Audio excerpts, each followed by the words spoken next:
नमस्कार, आप देख रहे हैं संपन्न भारत। मैं नीरज द्विवेदी। मौनी अमावस्या के दिन उत्तर प्रदेश में जिस तरीके की संगम घाट से कुछ दूर पहले जिस तरह से भगदड़ मची, जिस तरह से लोगों की जानें गईं, जिस तरह से लोग घायल हुए, ये प्रश्न सरकार से, मेला प्रशासन से और वहाँ के जिलाधिकारी से पूछा जाना चाहिए। अगर मेला सफल होता, अगर प्रयागराज महाकुंभ का जो उत्सव जो मनाया जा रहा था वो सफल होता, तो क्रेडिट लेने की जो भीड़ थी वो लग जाती। कहीं ना कहीं क्रेडिट लेने के लिए उत्तर प्रदेश सरकार, वहाँ के जिलाधिकारी, वहाँ के एसएसपी, वहाँ के कमिश्नर खूब जुगाड़ लगता उनको पद्मश्री देने के लिए। फोन गोरखनाथ मंदिर से, सीएम आवास से, लखनऊ मुख्यमंत्री आवास से और कहीं ना कहीं दिल्ली अमित शाह और पीएम कार्यालय से भी फोन आते कि जो अधिकारी वहां पर काम कर रहे थे, जिन्होंने मेले का सफल आयोजन कराया, उनको पद्मश्री और बड़े बड़े शील्डों से, उन्हें बड़े बड़े अवार्ड देके उनको नवाजा जाए कि उन्होंने मेले का जो आयोजन था उसे सफल कराया। न्यूज एजेंसियां जो चला रही हैं, जो मीडिया हाउसेज चला रहे हैं, जो चैनल चल रहे हैं, उस पर भगदड़ और अधिकारी ने जो कहा वो भगदड़ एक जगह मची, लेकिन कुछ मीडिया चैनल बता रहे हैं कि भगदड़ दो जगह मची थी। वो फोटो सामने आ रही हैं जब ट्रैक्टर पर वो सारे कपड़े, चप्पल, बैग, स्वेटर, उन सबों को जो पड़े हुए थे वो कीचड़ में लपटे हुए, उनको बुलडोजर से उठा के ट्रैक्टर पर डाला जा रहा है और उसे छुपाया जा रहा है। इन सारे मुद्दों पर बात करेंगे। गलती किसकी? क्या ऐसा तो नहीं पैसे सरकार ने भर भर के दिए अधिकारियों को और वो खर्च जहां होने थे वहां नहीं हुए? पैसे जो खर्च हुए वो लाइटों पे हुए, टेंट हाउसों पे हुए। क्या वहां पैसे नहीं खर्च हुए जहां पे जो रास्ता था, जहां से जो पब्लिक थी, जो जहां से आनी चाहिए थी? उन सब मुद्दों पर हम बात करेंगे। हमारे साथ राजवीर दुबे जी हैं, हम उनसे बात करेंगे कि कैसे क्या हुआ, वहां का सारा गणित, वहां की सारे माहौल, उन सब चीजों पर हम बात करेंगे। जी बताएं। बहुत बहुत स्वागत है आपका हमारे चैनल पर, संपन्न भारत पर। उन सब बातों पर हम बात करेंगे। देखिए नीरज जी, ऐसा है कि जो महाकुंभ प्रयागराज 2025 और 24 का चल रहा है, इसमें व्यवस्था अगर देखा जाए, व्यवस्था सरकार ने अपने तरफ से पूरी की। इस सरकार की समस्या क्या है? भाजपा की पूरे देश में जहाँ भी सरकारें हैं, ये इवेंट मैनेजमेंट में बहुत भरोसा, बड़े बड़े इवेंट करने के लिए जाने जाते हैं।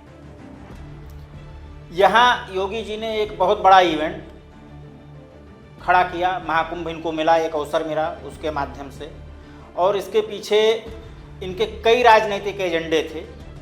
उसमें एक बहुत ही बड़ा एजेंडा इनका है जो कि किसी को अभी तक उसके बारे में मालूम नहीं। इन्होंने किया क्या कि पूरा इवेंट मैनेजमेंट, प्रचार प्रसार, आइए कुंभ में 10 करोड़ एक दिन में डुबकी लगाएंगे, पूरे कुंभ में 50 करोड़ लोगों को आएंगे, प्रचार प्रसार पूरे देश में, पूरे दुनिया में इसका प्रचार प्रसार किया। अच्छी बात है। व्यवस्थाओं को भी किया इन्होंने, वो भी ठीक है। ऐसा नहीं कि व्यवस्था नहीं हुई, व्यवस्थाएं हुई वहाँ पे। एक कहावत है और ये मैथमेटिक्स भी है कि भीड़ और पानी को जो होती है, इसको चलते रहना चाहिए। पानी अगर रुक जाएगा तो वहाँ प्रलय आ जाएगी, और अगर भीड़ वहाँ पे रुकेगी तो वहाँ पे भगदड़ मच जाएगी। ये एक सबसे बड़ी क्रोनोलॉजी है, एक मैथमेटिक्स है। इसको अगर आप देखेंगे कि अगर भीड़ रुक गई तो वहाँ पे भगदड़ मचनी है। और ऐसा भी नहीं है कि भगदड़ मचती नहीं, जहाँ भी इतनी भीड़ होती है वहाँ पे भगदड़ मचती है। बड़ी बड़ी घटनाएँ अब तक हुई हैं, देखा जाए कोई हिंदुस्तान में ही नहीं, विदेशों में भी, जहाँ पे बड़ी भीड़ जुड़ेगी वहाँ पे भगदड़, अगर रुकी भीड़ तो वहाँ पे भगदड़ होगी, वहाँ पे दुर्घटनाएं होंगी। मसला है इसकी जिम्मेदारी, लेकिन इसकी लोग वहाँ पे जिम्मेदारी लेते हैं। यहाँ पे तो कोई जिम्मेदारी ही लेने को तैयार नहीं है। यहाँ पे उस चीज़ को छिपाया जा रहा है कि उसको ठंडा कर दिया जाए। अब आते हैं प्रशासन की व्यवस्था पर। प्रशासन ने, और यह भगदड़ मची, वहाँ पे इतनी भीड़ इकट्ठा हुई तो क्यों हुई, इस पे आते हैं। प्रशासन ने यहाँ पे जो सबसे बड़ी गलती की कि वहाँ पे दो व्यवस्थाएं थी, एक तो वीआईपी व्यवस्था, एक आम आदमी के लिए। इतने बड़े आयोजन में आपने वीआईपी व्यवस्था की, बड़े बड़े वीआईपी आ रहे हैं वहाँ पे, आम आदमी के लिए रास्ता रोक दिया गया, रुक गए वहीं पे।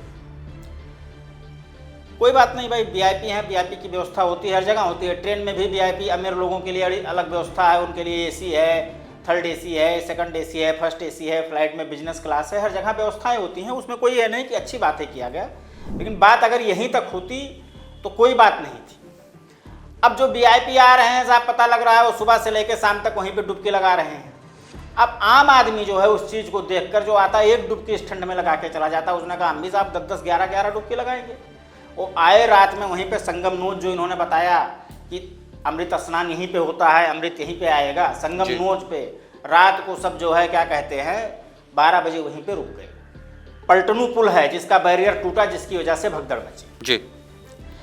अब वहाँ पे जो कि नागा साधुओं के लिए जाने का रास्ता था, वहाँ पे भीड़ पहुंची कैसे? सबसे बड़ा सवाल तो इस बात का है। प्रशासन ये कैसे नहीं कह रहा है कि भाई वहाँ पे आई क्यों? और भीड़ जब अगर वहाँ पे पहुंची तो उसको स्नान करते देना चाहिए था कि भाई आप स्नान करिए या तो जाइए। भीड़ रुकने का मतलब है भगदड़ है। जहाँ पे भगदड़ मची सबसे बड़ा कारण ये है, अव्यवस्था का सबसे बड़ा कारण यही है कि भगदड़ वहाँ पे भीड़ को रुकने क्यों दिया गया। चलिए वो हो गया साहब, कोई बात नहीं है। अब आते हैं योगी जी पर। योगी जी का ये था कि हम इतना बड़ा इवेंट मैनेजमेंट करेंगे। योगी जी को किसी ने बता दिया होगा, उनके सलाहकार हैं, राजनीतिक सलाहकार हैं ब्यूरोक्रेट, कि साहब जब 2013 में 2012-13 का जो महाकुंभ था, 5 फरवरी 2013 को वहाँ पे धर्म संसद हुई थी जी। धर्म संसद तो 3 तारीख को शायद शुरू हुई थी, लेकिन उसका जो समापन हुआ था वो 5 फरवरी 2013 को हुई थी। उस धर्म संसद में एक प्रस्ताव पारित किया गया था 5 फरवरी 2013 को कि नरेंद्र मोदी जी को प्रधानमंत्री होना चाहिए और उनका सब हिंदू समाज को समर्थन करना चाहिए। इस मेले पर ही, महाकुंभ पर ही एक सवाल खड़ा हो जाता इनकी व्यवस्था पर। नहीं, अखाड़ों ने क्यों कहा कि स्नान नहीं करेंगे? ऐसा अखाड़ों ने कहा कि अगर इतनी बड़ी घटना यहाँ पे घट गई सरकार की, जी बिल्कुल, जैसे निरंजनी अखाड़ा के एक महंत जी हैं, महामंडलेश्वर जी हैं, उन्होंने कहा कि साहब हम तो पहले से कह रहे थे सेना के हवाले कर दो। बिल्कुल बिल्कुल, उनकी वीडियो वायरल, उनकी वीडियो पूरी वायरल है। पूरा जो है क्या कहते हैं, हमने कहा था साहब इस सेना के हवाले कर दो, इनकी कोई व्यवस्था नहीं है, बिल्कुल अव्यवस्थाओं का दौर है। जी जी। तो अखाड़ों ने तो स्नान करने से ही इनकार कर दिया था शुरू में 9 बजे तक। जब ये 9 बजे के बाद प्रशासन लगा कि साहब नहीं कोई मृत्यु, आप देखिए कि देश के प्रधानमंत्री और गृह मंत्री श्रद्धांजलि दे रहे हैं मृतकों के लिए, और यहाँ की सरकार कह रही है सिर्फ भगदड़ मचा है, छोटी मोटी घटना हुई है, सिर्फ घायल है। तो उनको ये समझाया गया कि साहब किसी तरह आप स्नान करिए। अगर ये वहाँ पे घोषित कर दिया जाता कि यहाँ पे 30 लोग, 10 लोग, 5 लोग, ऐसे इतने लोगों की मृत्यु हो गई, तो शायद ये भी संभावना बहुत ज्यादा थी कि अखाड़े जो है क्या कहते हैं मना कर देते, स्नान ही ना करते, अमृत स्नान ही जो है वो कैंसिल कर देते पूरी तरह से। और ये स्वर्णिम अक्षरों में लिखा जाता, और ये उत्तर प्रदेश सरकार के लिए बहुत बड़ा प्रश्न। कुंभ के इतिहास में ऐसा पहली बार हुआ है कि जो है क्या कहते हैं अखाड़ों ने स्नान नहीं, जो है मेन महाकुंभ मौनी अमावस्या के दिन अखाड़ों ने स्नान नहीं किया है। जिस तरह से वहाँ पे हादसा हुआ, जिस तरीके से लोगों की जानें गई, जिस तरीके से मौत हुई, कहीं ना कहीं जिला प्रशासन, वहाँ के एसएसपी, वहाँ के कमिश्नर, उनके ऊपर भी प्रश्न उठता है। योगी सरकार ने जो पैसा खर्च किया, जो केंद्र से जो बजट आया, वो जो पास हुआ, वो सारे जो पैसे आए कहीं ना कहीं जिस धारा में लगाने चाहिए थी, जो रोडें बनवानी थी, जहाँ से एंट्री होता है, एग्जिट होता, वो जो सारी चीजें थी, कहीं ना कहीं लाइटें और ड्रोन से वो रील और वो लाइट शो में ही कहीं ना कहीं सरकार उलझ गई, प्रशासन वहां का उलझ गया। नहीं, ऐसा नहीं है कि पैसे रोड नहीं बनाई गई, व्यवस्थाएं नहीं की गई। इसका सबसे बड़ा कारण था वीआईपी कल्चर। जो वीआईपी के लिए आपने अलग रोड बना दिया, अलग सिस्टम आपने कर दिया। वीआईपी आ रहे हैं, आपने सारा मूवमेंट रोक दिया। जैसे परसों के दिन एक दिन पहले अमित शाह जी आए थे, पूरे परिवार के साथ आए थे, वो 8-9 घंटे थे, पूरा रोड, सारी शासन प्रशासन उधर लग गया, उनके व्यवस्था में पूरा रुक गया। जो वीआईपी आ रहे हैं उनको साहब क्या कहते हैं कि वो 10-10 डुबकी लगा रहे हैं, रील बना रहे हैं, उसका पूरा सोशल मीडिया पे प्रचार हो रहा है। इससे है क्या आज के युग में, सोशल मीडिया के युग में, कि जो आम आदमी भी जा रहा है वही वो भी करने की कोशिश करता है। जो आदमी 1 डुबकी या 2 डुबकी लगा के चला जाता है, वो कह रहा है हम क्यों नहीं 10-11 डुबकी लगाएंगे जब हम यहाँ पे आए हैं। कोई किसी की बपौती है क्या? जो वीआईपी कल्चर जब हम पहुंच गए, मेन रीजन ये रहा इनका, जो वीआईपी कल्चर अलग। भाई पहले क्या होता था, जिसको आना जाए नहाए चला जाए, कोई वीआईपी कल्चर नहीं, कोई प्रोटोकॉल नहीं।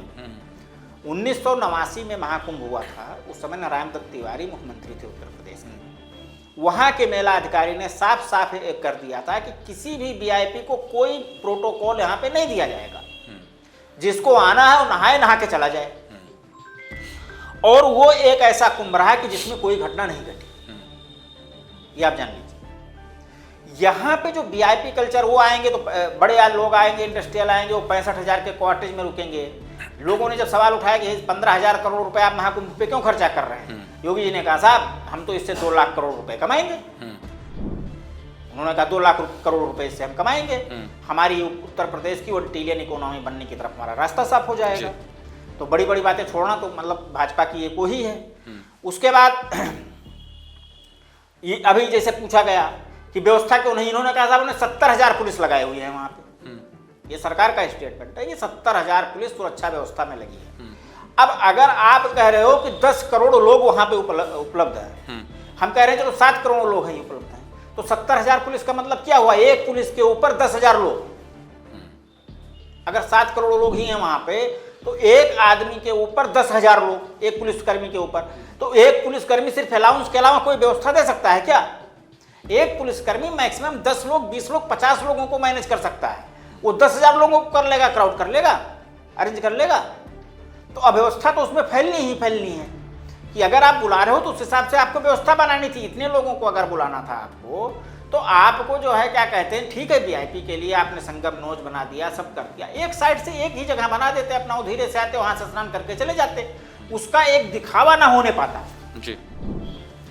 तो जो दिखावे की पॉलिटिक्स इन्होंने की, उसका नुकसान है, उसका प्रतिफल है कि जो ये घटना घटी, जो है मेन चीज है, जो इसका मेन कारण है, उस जो ये घटना घटी उसका मेन रीजन यही है और कोई रीजन नहीं है। नहीं, लेकिन तो अभी ऐसी घटना नहीं घट सकती है ये भी नहीं कहा जा सकता है भाई। अभी 3 तारीख को बसंत पंचमी का एक सबसे बड़ा स्नान वो भी है। अभी जितने लोग आए हैं सब वहां पे रुके ही प्रयागराज में, रास्ते सारे आपने बंद कर रखे हैं, क्यों निकलने के लिए दे रहे हैं, एंट्री तो अंदर अब हो नहीं रही है। इससे एक सबक सिखा जो सरकार ने। अभी उस दिन ऐसा कुछ नहीं हो सकता है, इसके बारे में भी कुछ कहा नहीं जा सकता है। जो है भाई जहां पे भीड़ है वहां पे कोई भी घटना कभी भी किसी भी वक्त घट सकती है।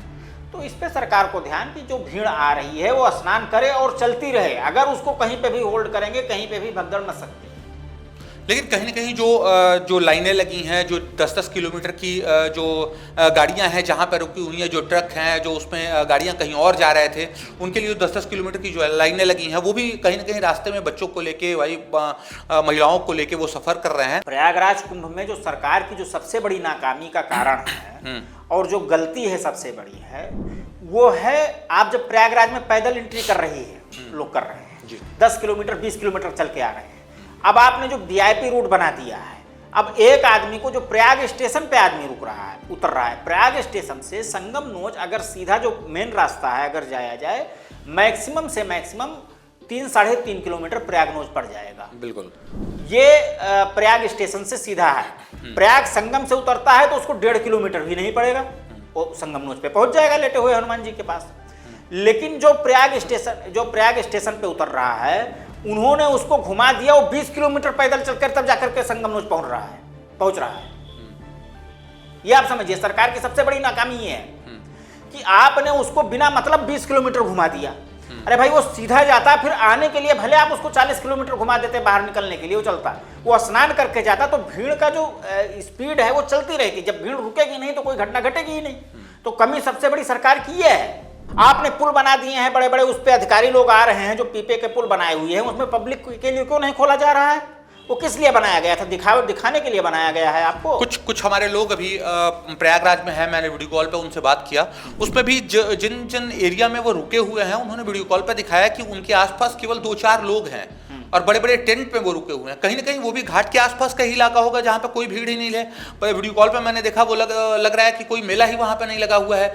इसका मतलब कहीं ना कहीं जो स्टेशन से जो एग्जैक्ट जो त्रिवेणी घाट की तरफ जो रास्ता जाता है, प्रशासन ने कहीं ना कहीं सारे लोग आ रहे थे वो जो मर्ज केवल वहीं पे कर दिया, जो बाकी इधर उधर के इलाके थे वो सारे खाली पड़े हुए हैं। एक्चुअली इसकी जो सबसे बड़ी समस्या है, देखिए त्रिवेणी जो है, पूरा प्रयागराज ही त्रिवेणी है, ये शास्त्र में लिखा हुआ है कि पूरा प्रयागराज त्रिवेणी है। लेकिन सरकार ने जो प्रचार प्रसार किया कि ये संगम नोज, अमृत स्नान यहीं पे होगा। संगम नोज, जो संगम नोज का, जो सरकार की सबसे बड़ी गलती है कि संगम नोज साहब अमृत स्नान यहीं पे होगा। सारा फोकस वो संगम नोज पे कर प्रशासन ने वो दिया, संगम तो नोज पूरी पे कर पब्लिक उधर ही डाइवर्ट हो गई। बिल्कुल। अरे आप प्रचार करते कि साहब पूरा है हमारा, हर जगह है, सॉरी कि संगम नोज कहीं पे भी आप स्नान कर सकते हो, किसी भी घाट पे जा सकते हो, वहां पे सारी पब्लिक सब जगह जाती।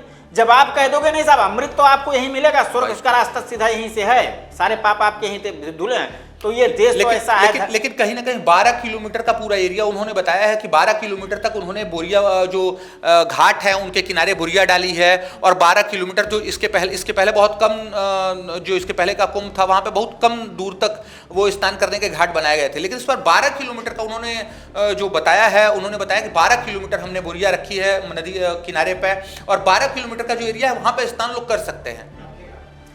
पक्के घाट का जो निर्माण किया वो 12 किलोमीटर उसका एरिया है। नहीं, 12 किलोमीटर एरिया है पक्के घाट का, वो तो हमने मौके पे देखा नहीं कि 12 किलोमीटर है या नहीं है, लेकिन नए घाट बने हैं, ये भी सच्चाई है। कुछ दिन पहले मैं गया था प्रयागराज। मसला ये है कि जब आपने एक प्रचार प्रसार कर दिया कि सारा अमृत यहीं पे आएगा संगम नोज पर ही, सारे वीआईपी का मूवमेंट आप वहीं पे करा रहे हो, तो आदमी तो वहीं पे जाएगा ना, आपकी बात थोड़ा मानेगा कोई, आपका कोई गुलाम थोड़ा हो कहेगा साहब हम यहाँ हैं तो वहीं पे जाएंगे। जहाँ पे अमित शाह ने स्नान किया, जहाँ पे उनकी फैमिली ने किया, जहाँ योगी आदित्यनाथ किया, जहाँ पे अडानी अंबानी आ रहे हैं, तो आदमी तो वहीं पे जाएगा ना, कहेगा साहब जब आपको वहाँ पे अमृत मिल रहा है तो हम अमृत लेने से पीछे क्यों छूटे, हम भी वहीं पे जाएंगे। तो उस 12 किलोमीटर जब आप प्रचार प्रसार करते हैं कि साहब पूरा एक ही है, जो है हम कह रहे हैं आप वीआईपी मूवमेंट ही करा रहे थे, योगी जी ही थे, एक बार संगम नोज पे गए स्नान किए, 6-7 बार इस बीच वो स्नान वहाँ पे कर चुके हैं, 2 बार 3 बार हर घाट पे जाके वो एक बार स्नान कर लेते कि सब अमृत पूरे जगह है। ये तो खुद देखना चाहिए ना कि जब पब्लिक आपको फॉलो कर रही है, जो वहाँ पे जाने वाले श्रद्धालु हैं आपको फॉलो कर रहे हैं, आपके कहने पे आ रहे हैं, तो अगर आप उस चीज को जो है क्या कहते हैं हर जगह पे जाके करेंगे तो हर लोग वहाँ पे जाएंगे, सभी लोग जाएंगे कि सब भैया एक ही है। जब आप एक ही जगह पे सारा आप अमृत बांट रहे हो तो आदमी तो पब्लिक तो वहीं पे जाएगी जो आपको फॉलो कर रही है ना। लेकिन जैसे जिस तरह से इन्होंने बार बार आह्वान किया था सीएम योगी आदित्यनाथ ने कि 10 करोड़ लोग जा रहे हैं, 10 करोड़ लोग जा रहे हैं, तो जो बाहर की पब्लिक थी, जो वीडियोस वायरल हो रहे हैं, वो लोग कहीं ना कहीं देखना चाहते थे कि एग्जैक्ट जो प्रयागराज में है क्या। वो जो रील बनी, इस समय इलेक्ट्रॉनिक मीडिया भी बहुत तेज हो गई, तो जो रीलों पे जो नागा साधुओं के जो फोटो वायरल हो रहे थे, जो स्नान की फोटो वायरल हो रहे थे, जिस तरीके से ड्रोन से वो जो कैमरे बने थे और उस पर गाने लगा के जो रिमिक्स किए जा रहे थे, ये सारी जो रील चल रहे थे, ये आउट ऑफ उत्तर प्रदेश जो बात करें, मध्य प्रदेश जो साउथ का एरिया है, मुंबई, दिल्ली, तो जो वहाँ की जो यंग जनरेशन थी या फिर ओल्ड जनरेशन थी, वो कहीं ना कहीं उस रील को देख के, उस नागा साधु संतों को देख के, वो जो रील पर वो जो पिक्चर थी, वीडियोस थी, उसको देख के कहीं ना कहीं वो देखने आ रही थी कि क्या हो रहा है। ये सही है कि जो प्रचार प्रसार सोशल मीडिया के थ्रू हुआ, पब्लिक पूरे देश से आई, लेकिन जैसे कह रहे हैं 10 करोड़ आएंगे, 20 करोड़ आएंगे, 50 करोड़ आएंगे, मैं इसको नहीं मानता कि अगर 10 करोड़ का आंकड़ा उत्तर प्रदेश सरकार बार बार कह रही थी और पिछले पहले स्थान से उन्हें यह पता था कि 10 करोड़ मौनी अमावस्या पर, योगी जी का बार बार बयान आ रहा था, बार बार वो मंचों से भी कह रहे थे कि 10 करोड़ लोग मौनी अमावस्या के दिन स्नान करेंगे, तो ये तैयारियां, जब ऐसा पता था तो वो तैयारियां होनी चाहिए थी। बजट की का तो कोई इशू था नहीं, बजट तो केंद्र से भी इनको मिल रहा था, अपने प्रदेश से भी जो इन्होंने बजट जारी किया, और अगर और मांगते तो केंद्र में सरकार इनकी थी, भाजपा की थी, और ये केंद्र पर और भी बजट वो जारी करते, लेकिन कहीं ना कहीं बजट का इशू नहीं था। कहीं ना कहीं जो डायग्राम इन्होंने बनाया, जो रफ पे जो इन्होंने स्ट्रक्चर बनाया, उस स्ट्रक्चर में कहीं ना कहीं कमी रह गई। नहीं, कमी एक ही नहीं है, कमी कई हैं उसमें। अगर आप उसमें जाएंगे तो सरकार की एक ही कमियां नहीं है, बजट या पैसे की कोई परेशानी नहीं थी। 15,000 करोड़ का बजट तो उत्तर प्रदेश गवर्नमेंट ने ही एलोकेट किया महाकुंभ के लिए। 15,000 करोड़ रुपए इन्होंने कहा साहब हमने खर्चा कर दिया। उसके पहले महाकुंभ होगा, काफ़ी डेवलपमेंट भी हुए, 4 लेन रोड जो रायबरेली से प्रयागराज तक अभी नहीं थी, लगभग कंप्लीट हो चुकी है। ये भी सही है, जल्दबाजी में ही हुआ है, कोई बात नहीं है, हुआ किया बनाया सरकार ने, बजट की कोई प्रॉब्लम नहीं। सवाल है कि प्रशासनिक अधिकारियों की और सरकार की जो आज हमारे यहाँ भ्रष्टाचार है, एक एक बोरी की जो वहाँ पे कीमत लगाई गई होगी, जब आप वहाँ पे जाएंगे जांच करेंगे कि जो बोरियां रखी गई, पीपे का पुल बनाया गया, उसका कितना कितना पैसा अलॉट हुआ। सबसे बढ़िया दोस्त तो सरकार की ये है कि भीड़ रुकी क्यों, सरकार की सबसे बड़ी गलती वहाँ पे ये है, नंबर 1। नंबर 2 सबसे बड़ी चीज़ है, सरकार ने इस मौत तुरंत क्यों? आप तो ये गिन रहे हो कितने करोड़ स्नान कर लिए, कितने लोग मर गए, आप नहीं गिन पाए? क्या क्या 17 घंटे सरकार से क्या क्या सवाल पूछे जाने चाहिए? सरकार से तो ये पूछने चाहिए कि साहब भीड़ रुकी क्यों? सबसे बड़ी समस्या यह है भीड़ को वहां पे रोका क्यों गया? अगर भगदड़ मची, पलटनू पुल को बंद क्यों किया गया? जब वहां से लोग आ रहे थे, जो बैरियर टूटा, जो आप कह रहे हो, क्यों बंद किया गया? उधर से भीड़ क्यों नहीं आ रही थी? नंबर 3, सब जगह का आपने संगम नोच पे ही क्यों डाइवर्ट कर दिया? सारी भीड़ आपने अलग अलग घाटों पे उसको डाइवर्ट क्यों नहीं किया? अगर है व्यवस्था है आपके पास, आपने इतना बजट खर्चा किया है। एक दिन पहले जब मौनी अमावस्या की पिछली रात को जो डीजीपी हेडक्वार्टर है उसे रेड अलर्ट जोन घोषित कर दिया गया था। सारे जो तहसील है वहाँ पे सारे एसएसपी को पूरी रात रहने के लिए बोल दिया गया था।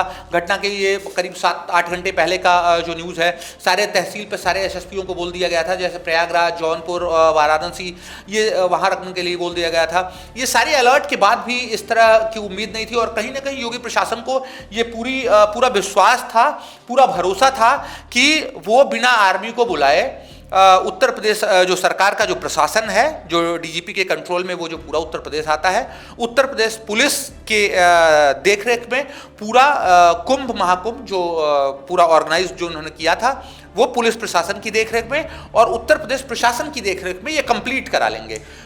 होता दिख भी रहा था, लेकिन कहीं ना कहीं ये मामला उस पर पानी फिर गया।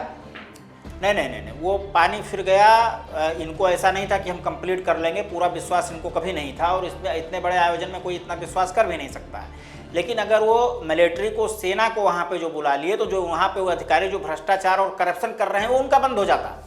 इसके लिए नहीं बुलाई नहीं, लेकिन कॉन्फिडेंस तो इनको था, कॉन्फिडेंस था कि हमारी सरकार इस काम को पूरा कर लेगी, और फिर इसका जो क्रेडिट है वो हम आने वाले चुनावों में, और कहीं दिल्ली के चुनावों में, और जो फिर बिहार का जो चुनाव हो रहा है, ये सारे चुनावों में, ओवरऑल पूरे देश में जो चुनाव हो रहे हैं, पूरे देश में इस महाकुंभ का क्रेडिट कहीं ना कहीं उत्तर प्रदेश सरकार भी लेना चाहती थी। और इसी महाकुंभ को दिखाकर कहीं ना कहीं जो भारत सरकार है, मतलब भारतीय जनता पार्टी है, वह भी केंद्र में भी इसका क्रेडिट महाकुंभ को ही दिखाकर लेना चाहती थी। नहीं, क्रेडिट तो इसका जो भी पूरा लेना चाहते थे। सेना को ना बुलाने का मेन मकसद योगी आदित्यनाथ जी का था कि हम ये पूरे प्रशासन को करके पूरे देश में क्रेडिट लेंगे कि हम केवल अपने शासन और प्रशासन के बल पे इतने बड़े कुंभ का हमने आयोजन कर दिया। और धर्म संसद से अगर ऐसी घटना कोई घट गई, प्रस्ताव पारित हो गया कि आने वाले प्रधानमंत्री योगी आदित्यनाथ होनी चाहिए मोदी जी के बाद, तो उसका हमको सबसे बड़ा क्रेडिट मिलेगा। लेकिन ये इस चीज़ में भूल गए कि अगर हमारी जो व्यवस्थाएं हैं, यहाँ का प्रशासन है, भाई आप 70,000 पुलिस वाले कह रहे हो हमने लगा दिया, अगर 10 करोड़ आप कह रहे हो, 7 करोड़ लोग भी थे, तो एक आदमी 10,000 लोगों को कैसे कंट्रोल करेगा? ये नहीं सोचना चाहिए था योगी आदित्यनाथ जी को। मीडिया का वो पैसे का और प्रचार प्रसार का जो विज्ञापन दिया गया मीडिया ने कभी कल 2 बजे तक कभी एक भी चैनल में हमें बता दीजिए नेशनल मीडिया में कि जिसने न्यूज़ दिखाई हुई कि एक भी मृत्यु हुई है।